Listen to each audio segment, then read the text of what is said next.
12,300 meters is the deepest hole in the world that humans have never dug. This hole is located in Russia. It was originally used for scientific research.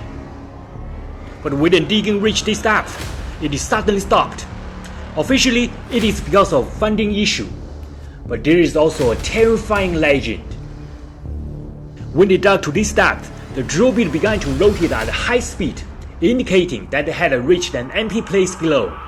At this time, the scientists recorded a sound, which was called the sound of hell. It's like the sound of people being tortured in hell.